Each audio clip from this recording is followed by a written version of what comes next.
ఎడారిలో సెలయేర్లు శ్రీమతి చార్లెస్ కౌమాన్ గారి పుస్తకంలో నుంచి ఆగస్ట్ 17 భాగం.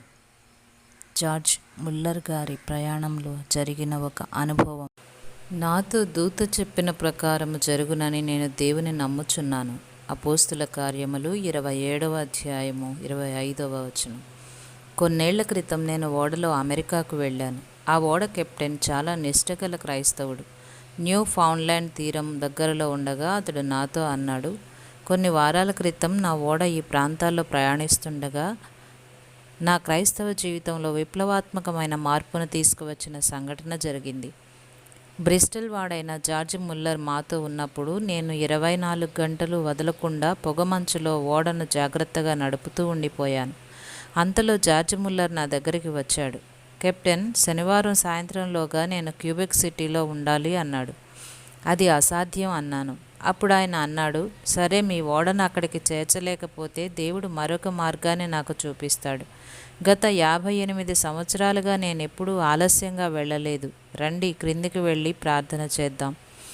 ఆ దైవజనుని కేసు చూస్తూ ఈయన ఏ పిచ్చాసుపత్రి నుండి తప్పించుకు వచ్చాడో అనుకుంటూ, మిస్టర్ ముల్లర్, పొగమంచు ఎంత దట్టంగా పట్టిందో తెలుసా అన్నాను.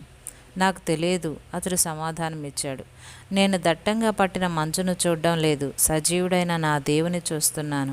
ఆయన నా జీవితంలో ఎదురైన ప్రతి పరిస్థితిని చక్కబెడతాడు. అతడు మోకరించి చాలా సాధారణమైన చిన్న ప్రార్థన చేశాడు. అతడు ప్రార్థించటం ముగించిన తరువాత నేను ప్రార్థన చేయబోయాను. కానీ అతడు తన చేతిని నా భుజం మీద వేసి ప్రార్థన చేయవద్దన్నాడు. ముందు ఆయన జవాబిస్తాడని నమ్ముతున్నావా?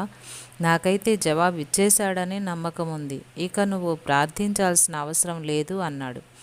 ఆశ్చర్యంగా అతని వంక చూశాను. అతడు అన్నాడు, కెప్టెన్, 57 సంవత్సరాల నుండి దేవుడు నాకు తెలుసు. ఆయన నుండి నడిపింపు పొందని రోజు ఈ సంవత్సరాలన్నింటిలో ఒక్కటి కూడా లేదు. లేచి తలుపు తెరిచి చూడు, పొగమంచు తొలగిపోయి ఉంటుంది.